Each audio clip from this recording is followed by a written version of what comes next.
the frame control secret used by the world's most powerful people. When Oprah Winfrey interviews world leaders, CEOs, and celebrities, something fascinating happens that most people never notice.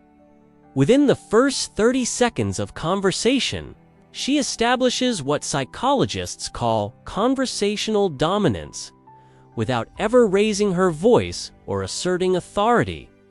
She does this through a sophisticated psychological technique that researchers have identified as one of the most powerful tools for influence and leadership. When Steve Jobs unveiled the iPhone in 2007, he didn't just present a product. He redefined how an entire audience thought about mobile phones, computing, and the future itself.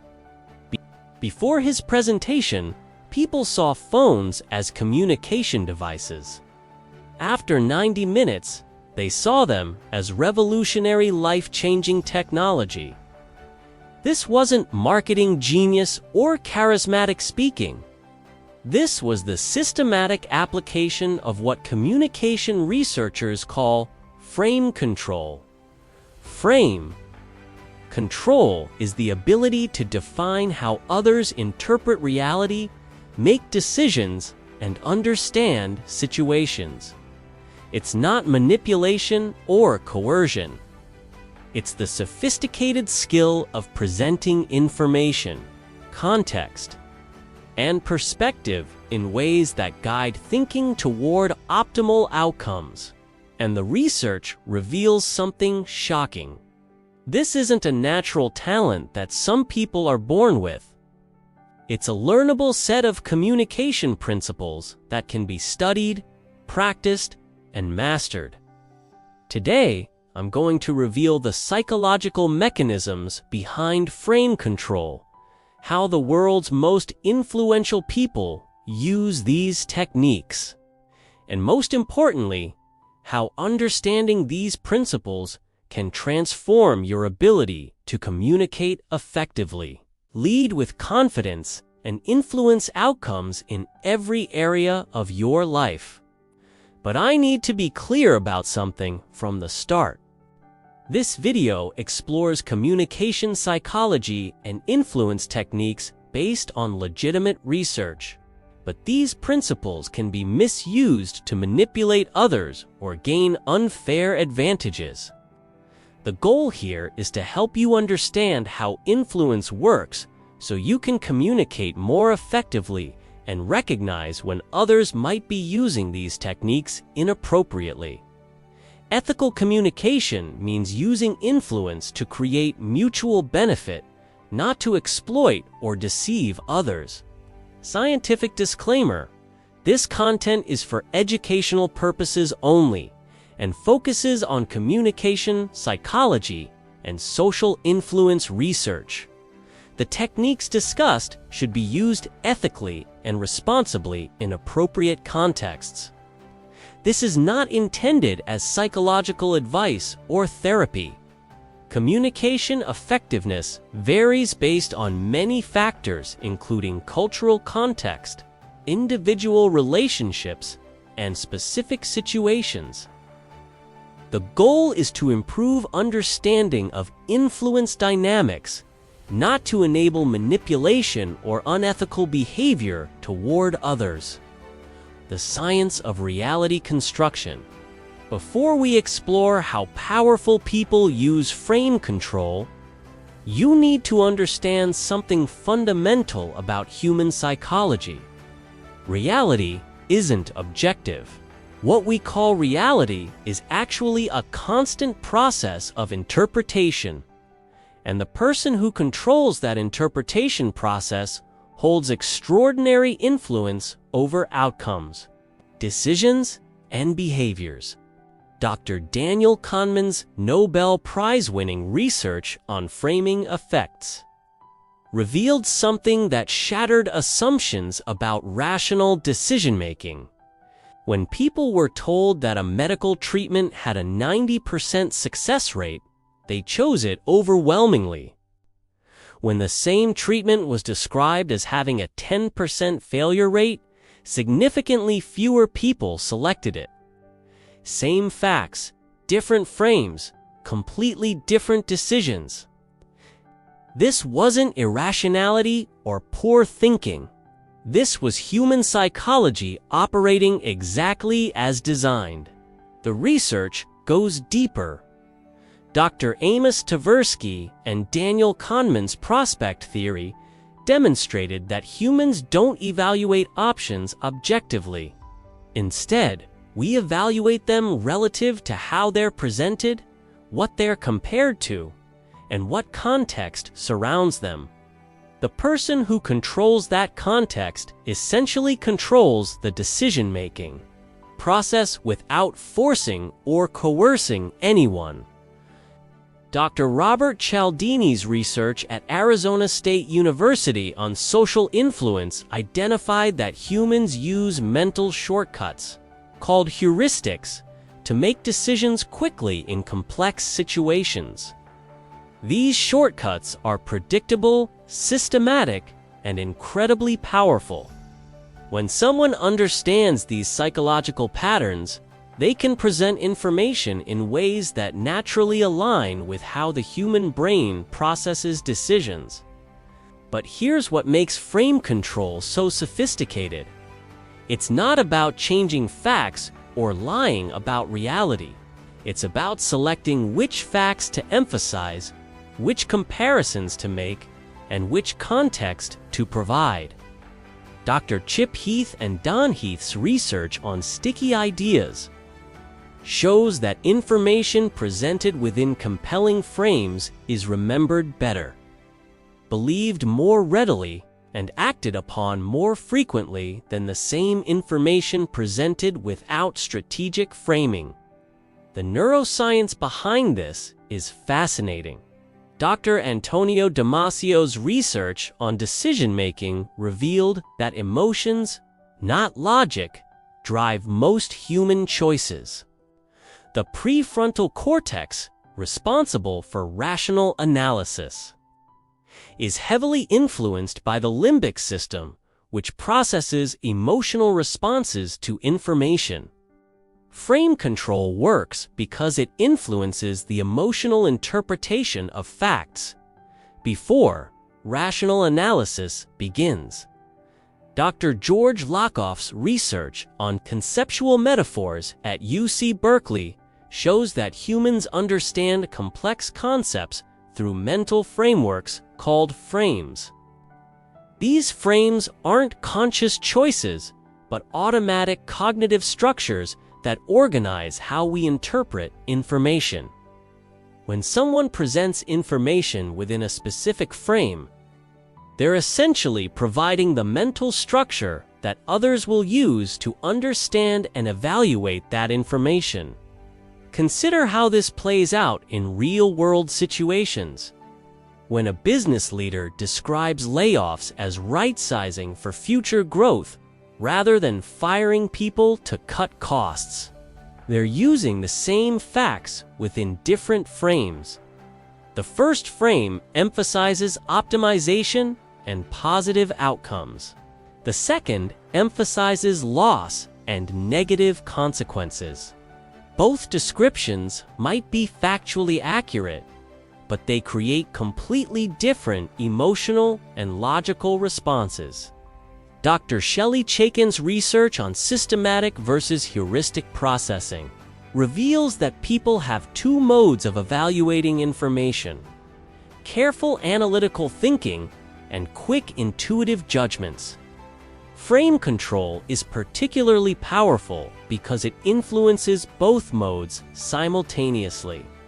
The frame provides emotional context for intuitive processing, while also organizing facts for analytical thinking.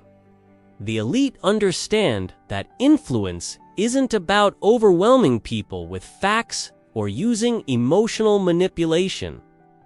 It's about presenting information within frameworks that naturally align with how humans psychologically process decisions.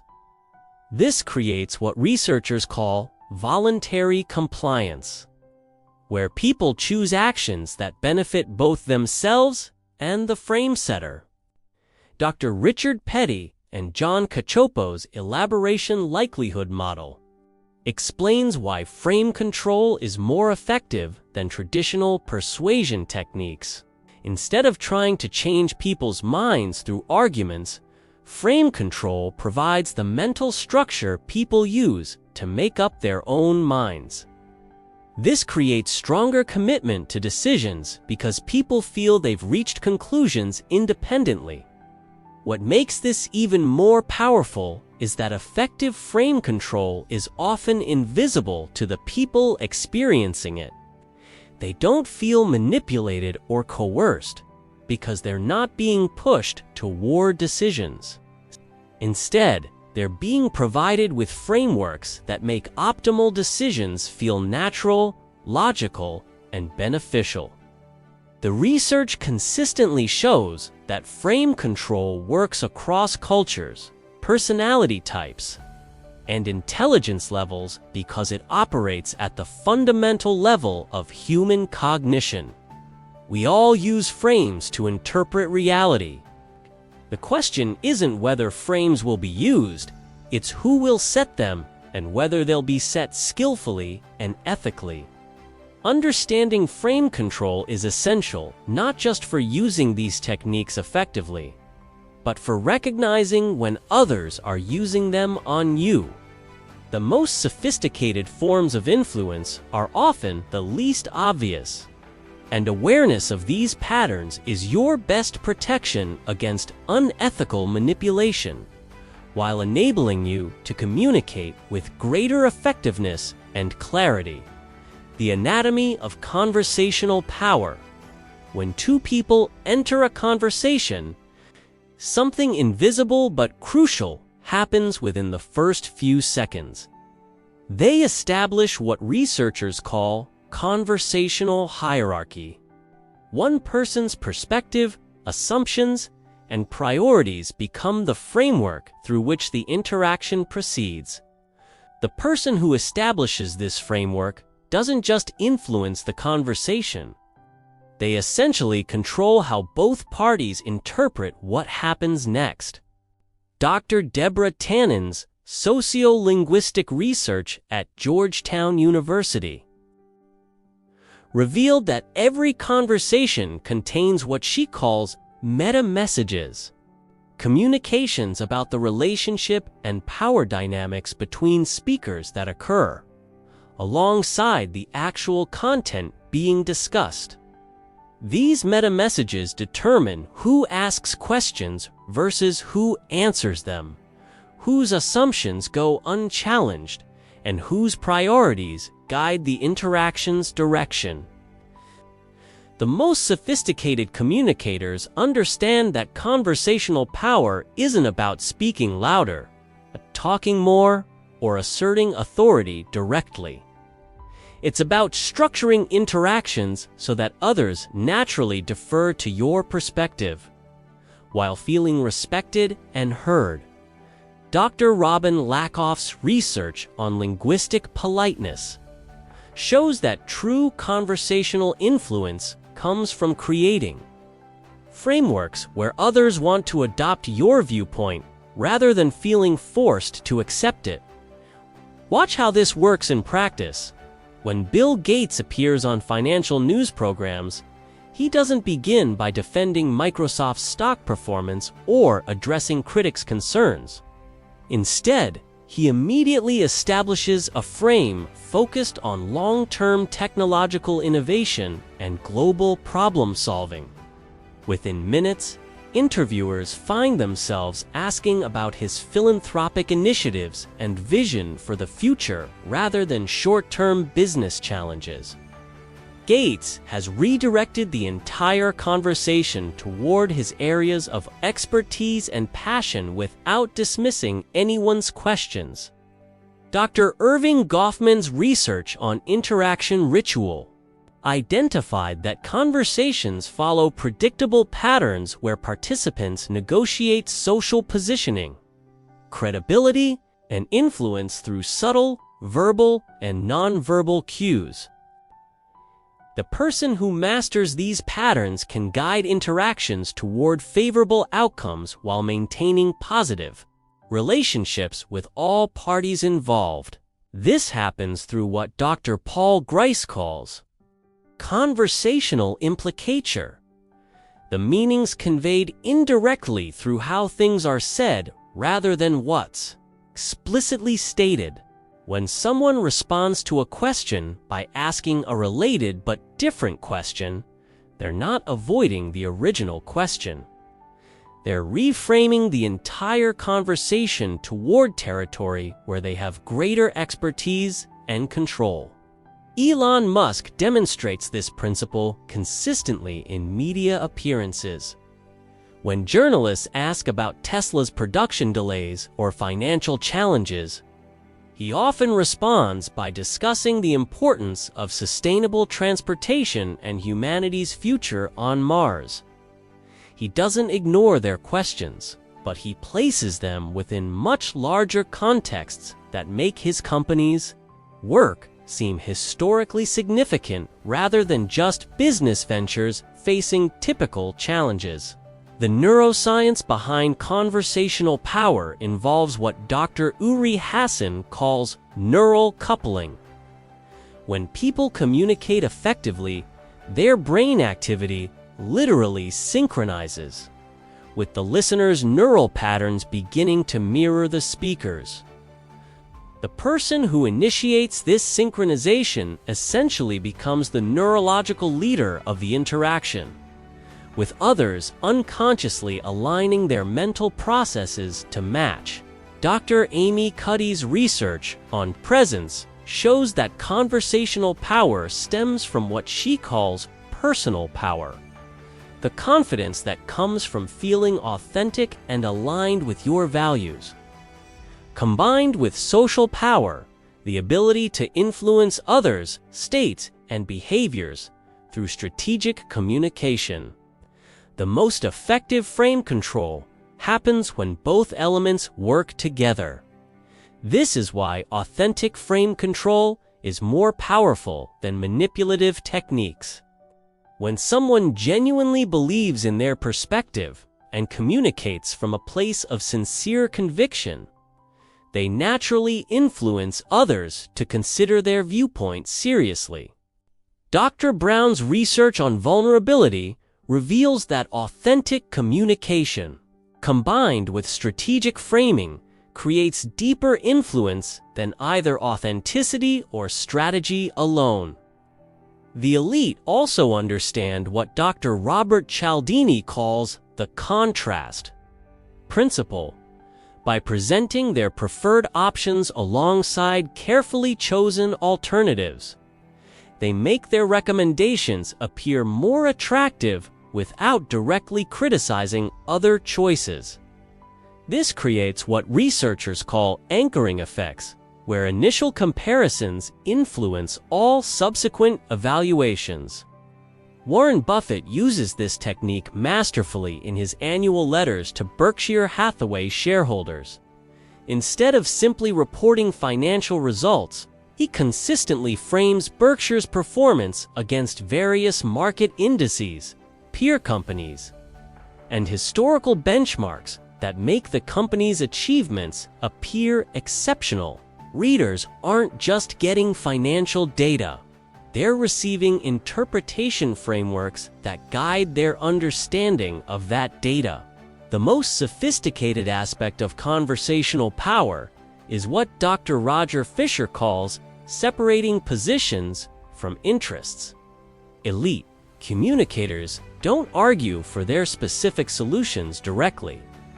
Instead, they help others identify shared interests and values, then present their proposals as optimal ways to achieve those mutually beneficial outcomes.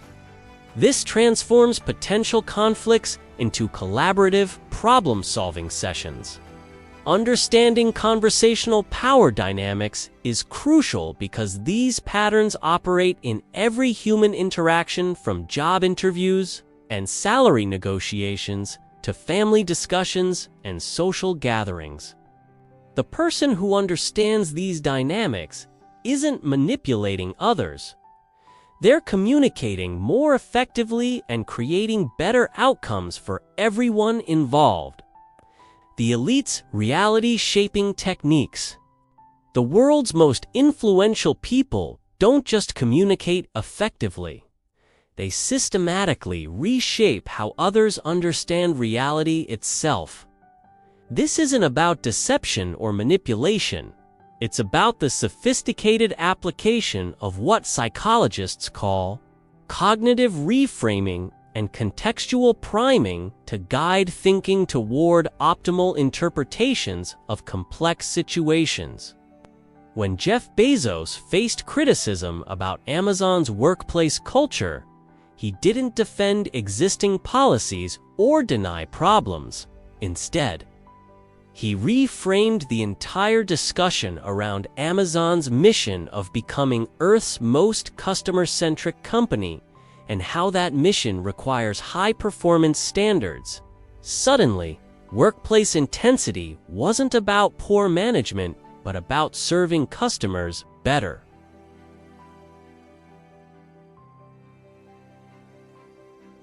This is frame control at the highest level, transforming criticism into validation of core values. Dr. Richard Bandler's research on neuro-linguistic programming identified specific language patterns that influence how people process information and make decisions. The most powerful of these techniques is what he calls presupposition, communicating in ways that embed assumptions into statements without directly arguing for those assumptions. Consider how this works in practice. Instead of saying, "Our product is better than the competition," an elite communicator might say, "When you implement our solution, you'll discover capabilities you didn't know were possible." The second statement presupposes that implementation will happen and that the results will be superior without directly making those claims. The listener's mind processes these assumptions as given facts rather than disputed points. Tim Cook demonstrates this technique in Apple product presentations. He doesn't argue that Apple products are superior. Instead, he describes how Apple customers experience technology differently and expect more from their devices.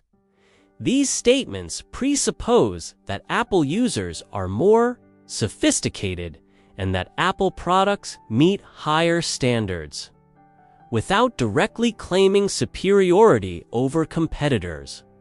Dr. Milton Erickson's research on therapeutic communication revealed that the most effective influence happens through what he calls indirect suggestion. Rather than telling people what to think or do, skilled communicators create mental environments where optimal thoughts and decisions emerge naturally. This works because people resist direct persuasion, but embrace ideas that feel like their own insights.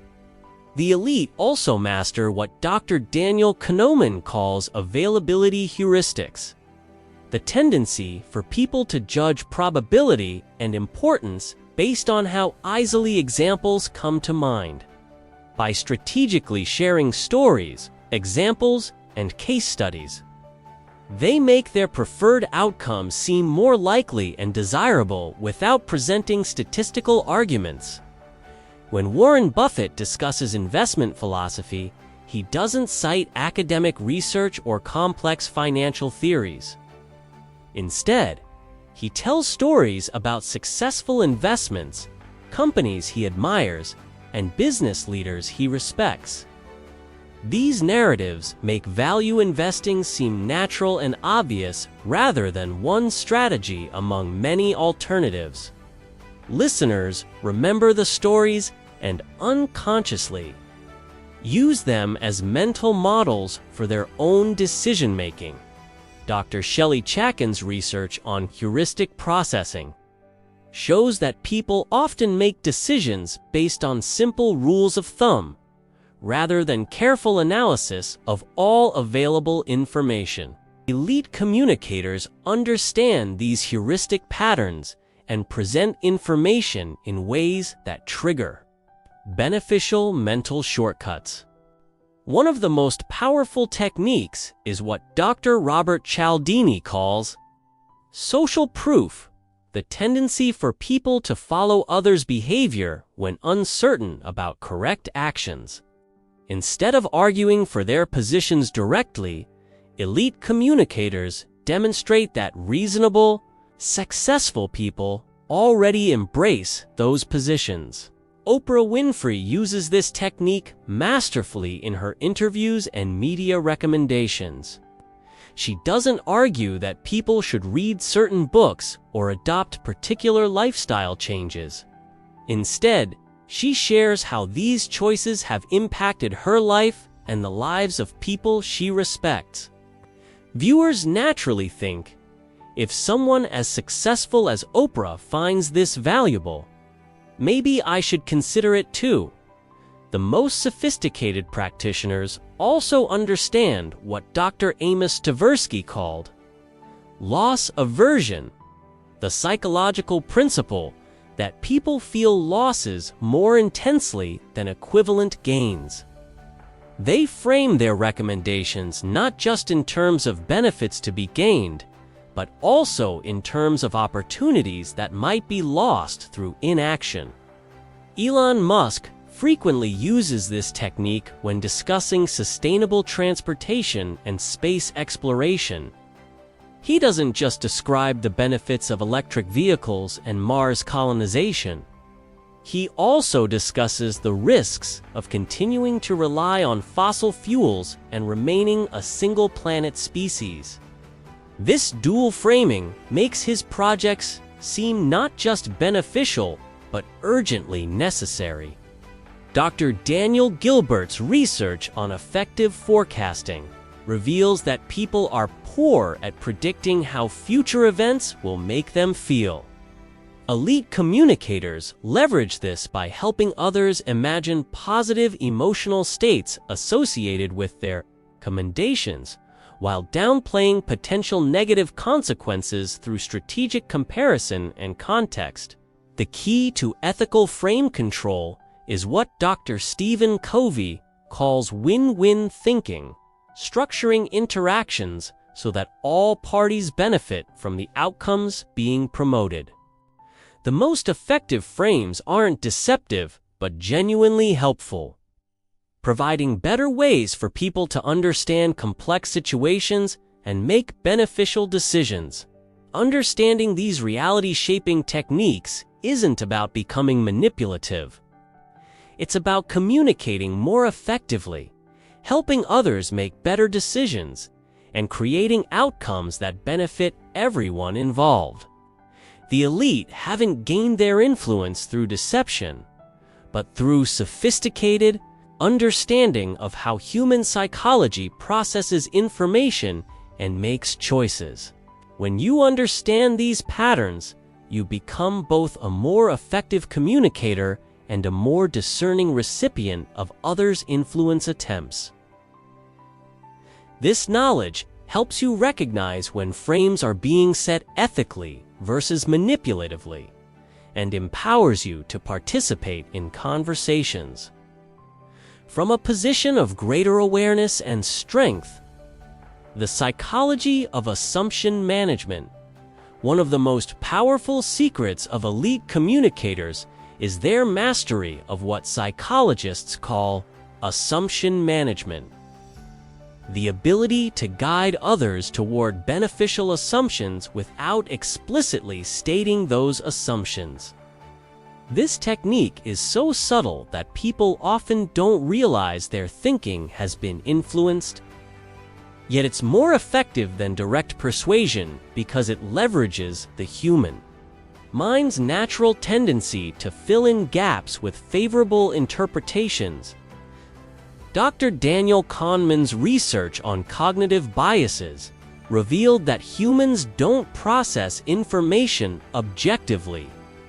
Instead, we use mental shortcuts and make assumptions to create coherent understanding from incomplete information.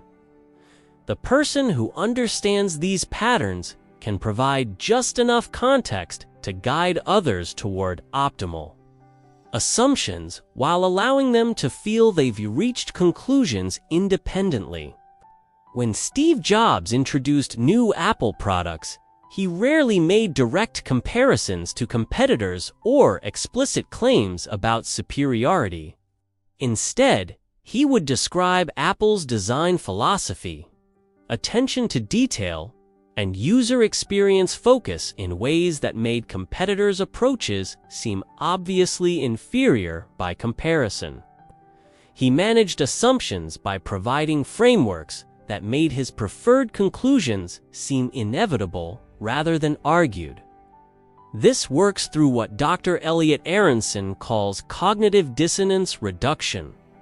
When people encounter information that challenges existing beliefs, they experience psychological discomfort and automatically seek ways to restore mental harmony.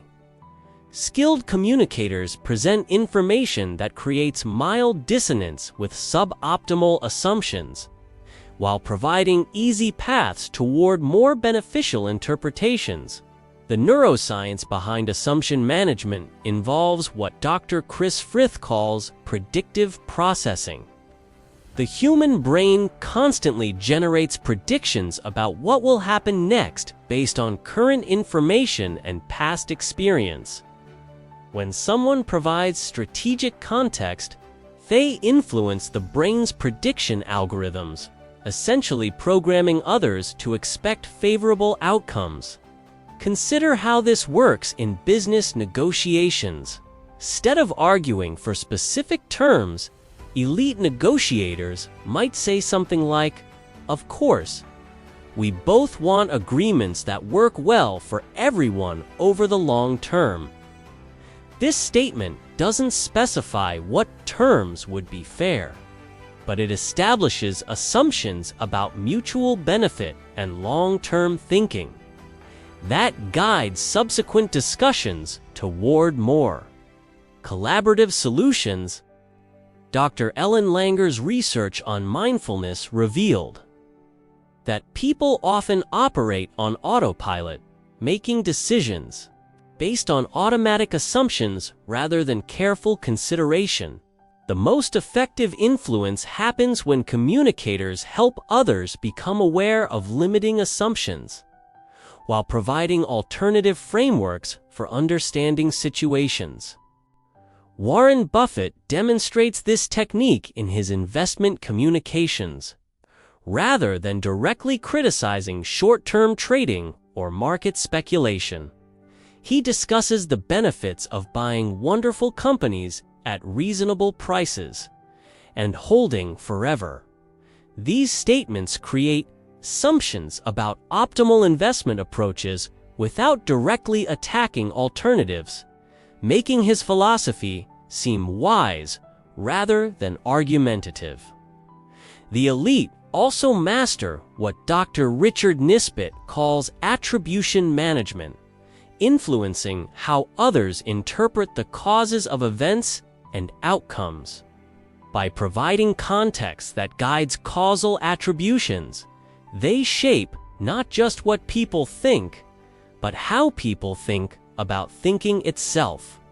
When business leaders face failures or setbacks, they often reframe these experiences as learning opportunities, market feedback, or strategic pivots.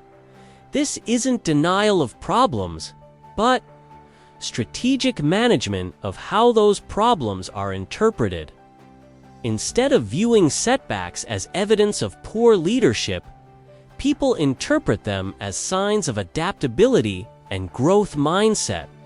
Dr. Carol Dweck's research on mindset theory shows that how people interpret challenges and failures significantly impacts their motivation and performance.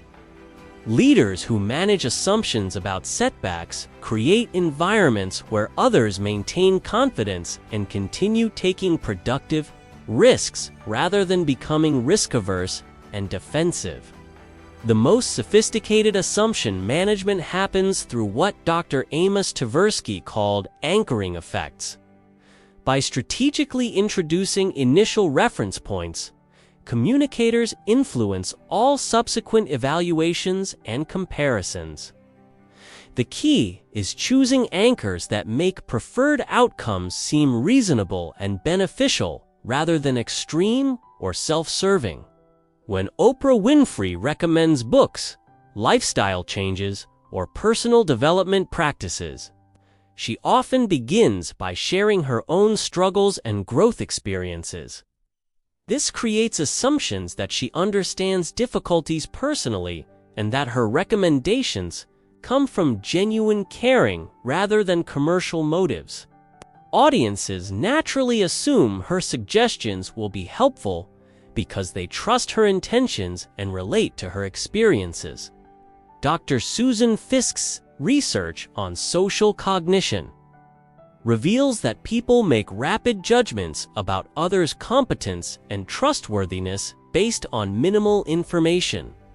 Elite communicators understand these judgment patterns and provide strategic context that creates favorable initial impressions, which then influence how all subsequent information is interpreted.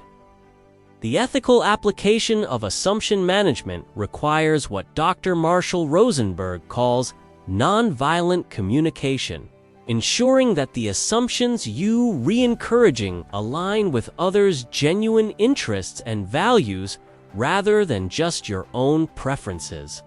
The goal is to help people adopt more beneficial ways of thinking about complex situations, not to manipulate them into poor decisions.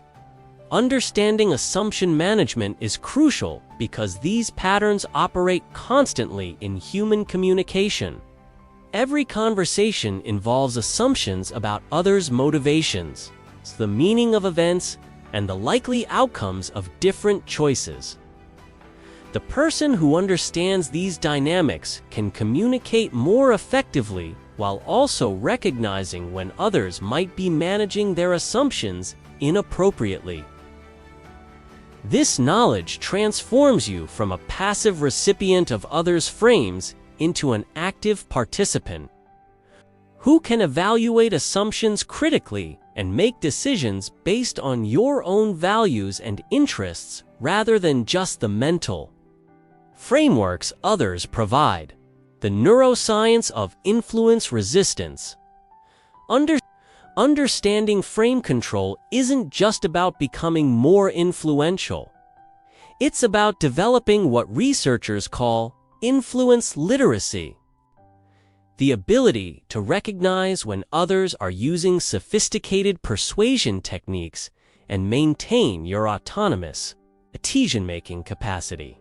The same neuroscience that explains how frame control works also reveals how to build psychological defenses against manipulation, while remaining open to beneficial influence. Dr. Daniel Kahneman's research identified two systems of thinking. System 1, which operates quickly and automatically based on patterns and emotions, and System 2, which engages in slower, more deliberate analysis. Most influence techniques target System 1 because it's faster and less critical. Building influence resistance requires training yourself to engage System 2 when encountering potentially manipulative communication. The key is developing what Dr. Ellen Langer calls mindful awareness. During conversations and decision-making situations, this means consciously noticing when someone is providing frameworks for interpreting information rather than just presenting facts neutrally. Questions to ask yourself include: what assumptions is this person encouraging me to make? What alternatives aren't being discussed? What would this look like from a different perspective? Dr. Robert Cialdini's research on influence weapons revealed that understanding persuasion principles actually makes people more resistant to manipulation, while maintaining their ability to be appropriately influenced by legitimate requests. When you recognize techniques like social proof, authority, or scarcity being used, you can evaluate whether they're being applied ethically or manipulatively. The neuroscience of resistance involves what Dr. Matthew Lieberman calls metacognition, thinking about thinking itself. When you develop awareness of your own mental processes, you become less susceptible to techniques that operate below conscious awareness. This doesn't make you cynical or close-minded. It makes you a more sophisticated evaluator of information and influence attempts. Elite manipulation often involves what Dr. Shelley Chaikin calls peripheral root processing, influencing decisions through factors like speaker attractiveness, confidence, or social status rather than argument quality. Building resistance requires training yourself to focus on content rather than presentation, asking what evidence supports this position, rather than "do I like this person?" Dr. Leon Festinger's research on cognitive dissonance shows that people tend to rationalize decisions after making them to reduce psychological discomfort. Recognizing this pattern helps you avoid commitment escalation, where you continue supporting poor decisions just because you initially agreed to them. The key is regularly reassessing your positions based on new information rather than defending consistency for its own sake.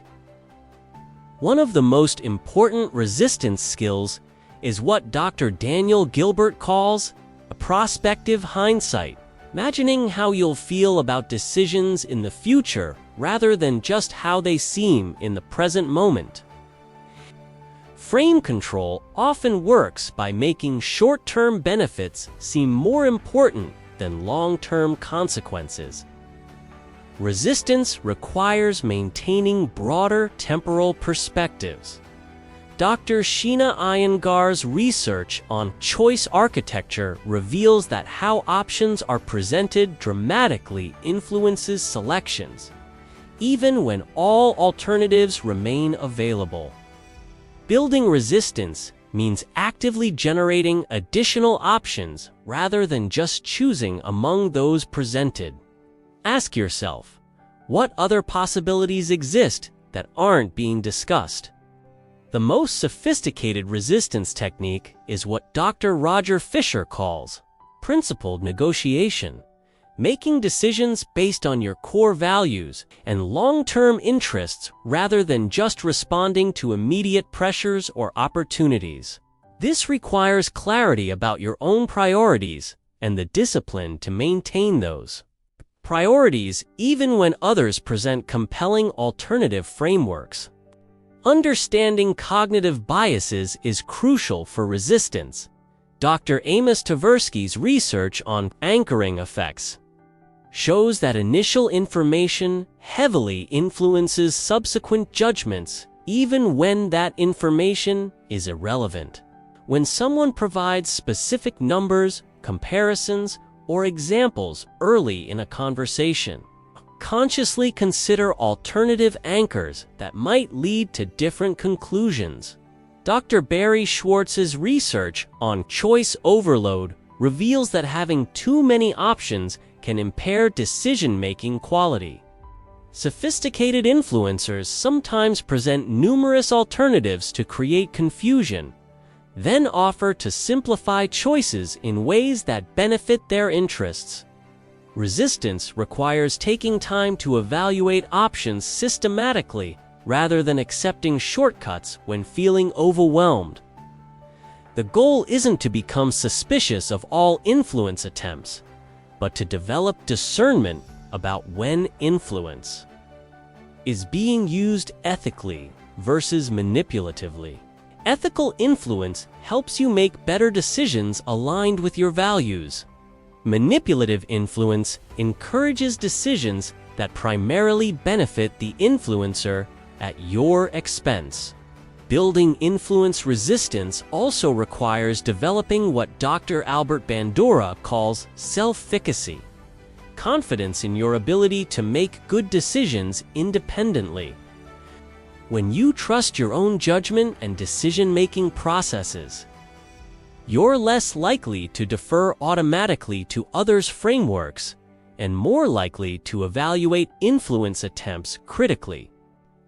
The most practical resistance strategy is simply slowing down decision-making when feeling pressured. Dr. Daniel Kahneman's research shows that time pressure impairs judgment quality and makes people more susceptible to influence techniques. Creating space between influence attempts and decisions allows for more thoughtful evaluation.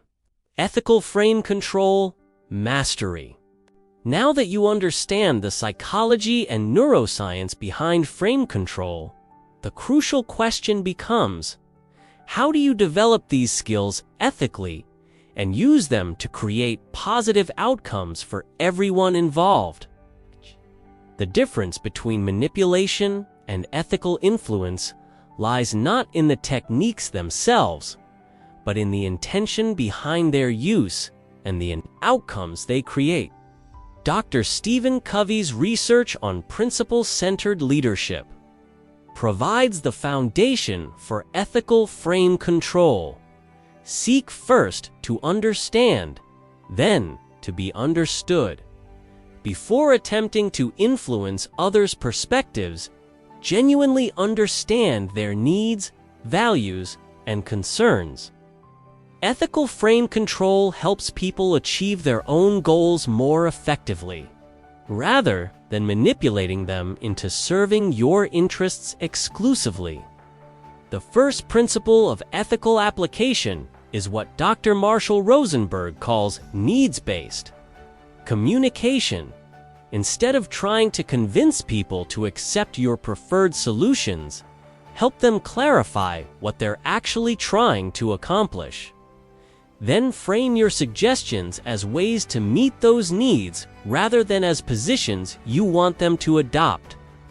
This approach works because it aligns with what Dr. Daniel Pink's research identifies as intrinsic motivation, people's natural drive toward autonomy, mastery, and purpose. When you help others see how your proposals serve their autonomy, develop their mastery, or advance their sense of purpose, they embrace those proposals enthusiastically rather than feeling manipulated. Consider how this works in leadership contexts. Instead of telling team members what to do, effective leaders help them understand how specific actions contribute to shared goals they care about. They might say, when we complete this project efficiently, demonstrates our team's capability and positions us for the interesting challenges you've said you want to work on. This frames immediate tasks within larger contexts that team members find motivating. Dr. Robert Cialdini's principle of ethical influence requires that influence techniques create genuine benefits for all parties involved. The test of ethical frame control is whether you would be comfortable having your influence attempts disclosed publicly, and whether the people you're influencing would thank you later for guiding their thinking in specific directions. The second principle involves what Dr. Chris Argyris calls double loop learning, helping others examine not just what they think, but how they think. Ethical frame control doesn't just guide people toward specific conclusions, but helps them develop better decision-making processes that serve them well beyond the immediate situation. This might involve teaching people to ask different questions, consider longer time horizons, or evaluate options using criteria they haven't previously considered. For example, instead of arguing for a specific business strategy, you might help others think about what criteria would indicate strategic success and how different options measure against those criteria. Dr. Daniel Kahneman's research on thinking fast and slow suggests that ethical frame control helps people engage their more deliberate, analytical thinking rather than just triggering automatic responses. This means providing frameworks that encourage careful consideration rather than rushed decisions. The third principle is transparency about your own interests and motivations. Dr. Adam Grant's research on givers, takers, and matchers shows that people who are genuinely focused on others' success while being honest about their own needs create the most sustainable influence relationships. This means being explicit about how proposed outcomes benefit you while demonstrating genuine concern for others' welfare. You might say something like, "I'm recommending this approach because it aligns with your stated goals and would also help our team achieve the results we're measured on. Let me explain how I see this serving both our interests." This transparency builds trust while maintaining influence effectiveness.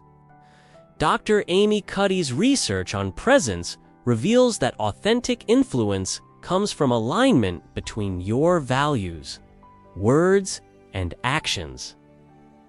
When you genuinely believe that your influence attempts will benefit others and you communicate from that sincere conviction, people naturally trust your guidance more readily.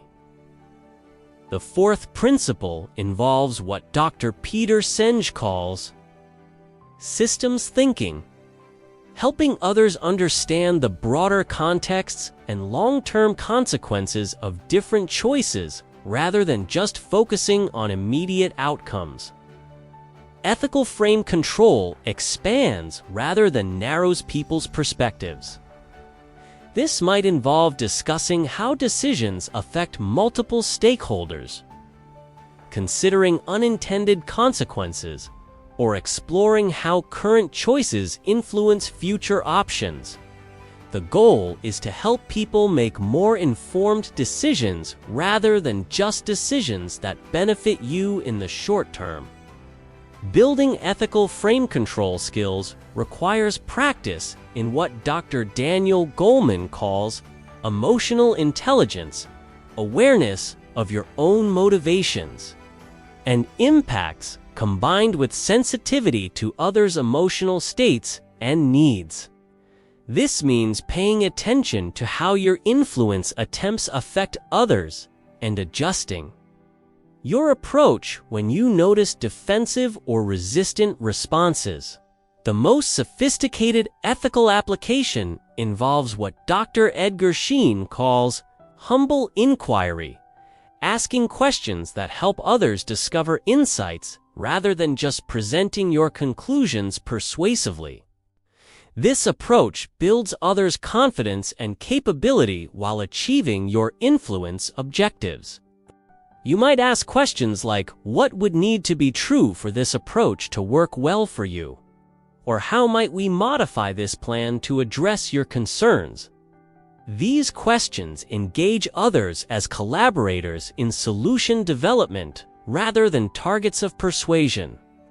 The ultimate test of ethical frame control is what Dr. Viktor Frankl calls meaning-making, whether your influence helps others create lives that feel meaningful and authentic to them.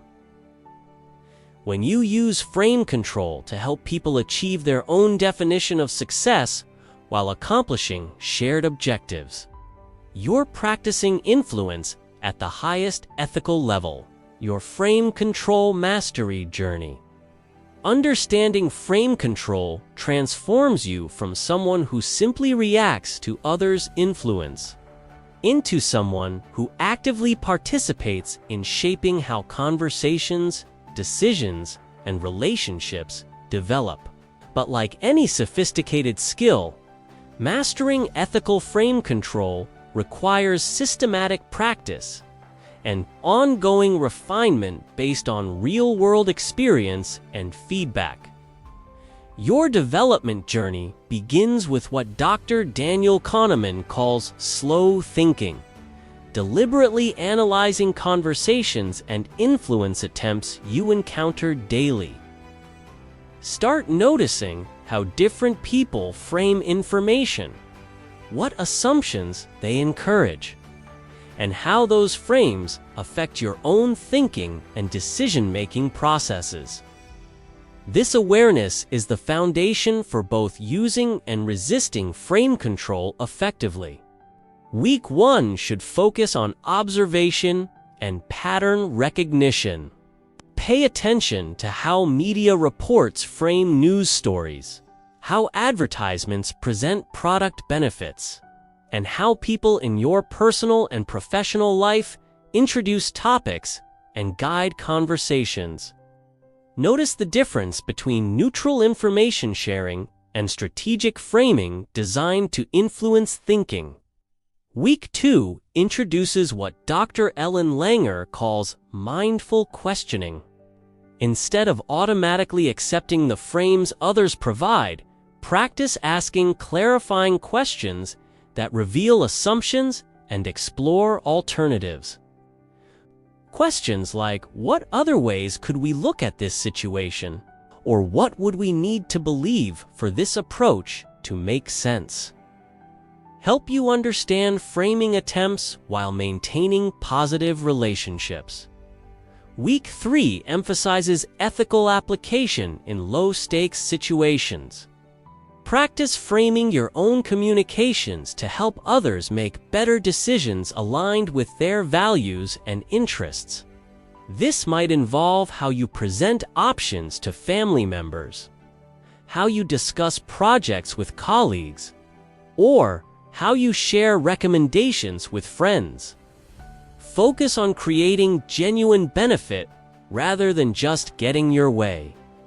The key is developing what Dr. Robert Cialdini calls influence with integrity, the ability to guide others' thinking, while maintaining their autonomy and serving their legitimate interests.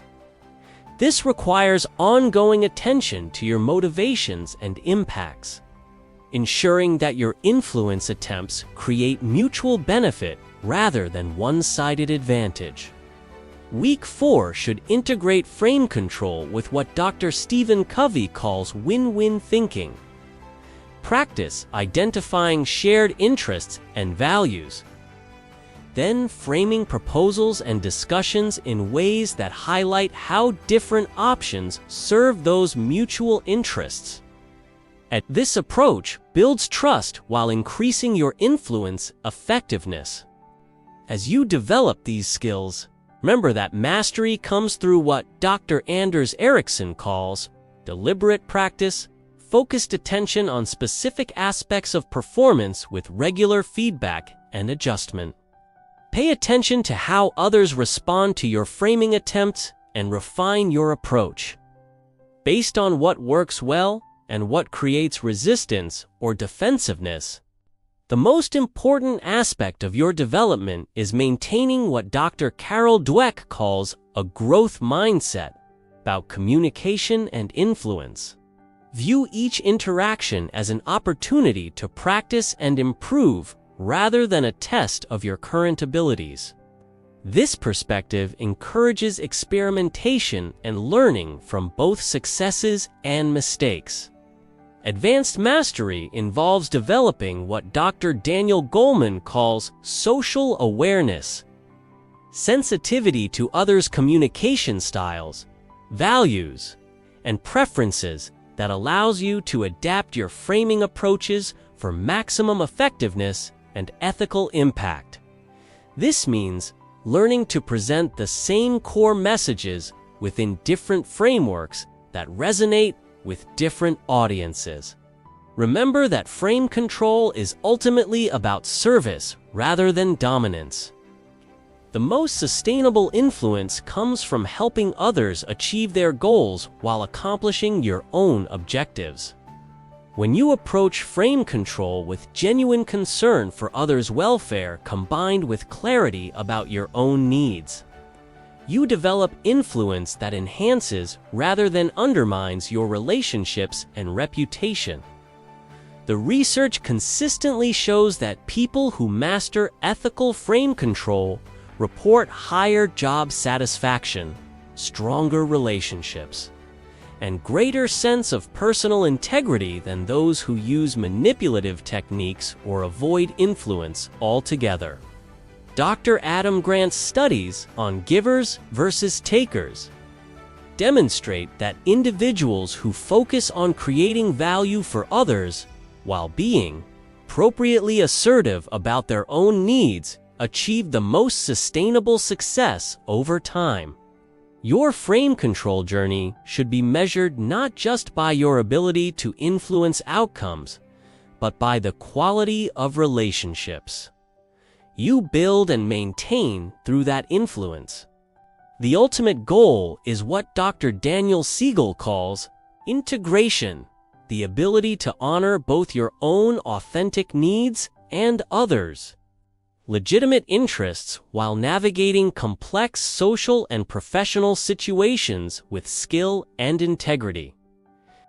As you develop these capabilities, you'll discover that frame control isn't just a communication technique, but a way of thinking about human interaction that emphasizes collaboration, mutual benefit, and shared understanding. The most powerful people in the world haven't achieved their influence through manipulation or coercion, but through their ability to help others see possibilities, understand complex situations, and make decisions that serve everyone's highest interests. The frame control secret used by the world's most powerful people isn't really a secret at all. It's the sophisticated application of psychological principles that create genuine value, build authentic trust, and enable sustainable influence that enhances rather than exploits human relationships. Now you have the knowledge to join their ranks while maintaining your integrity and serving others' well-being along the way.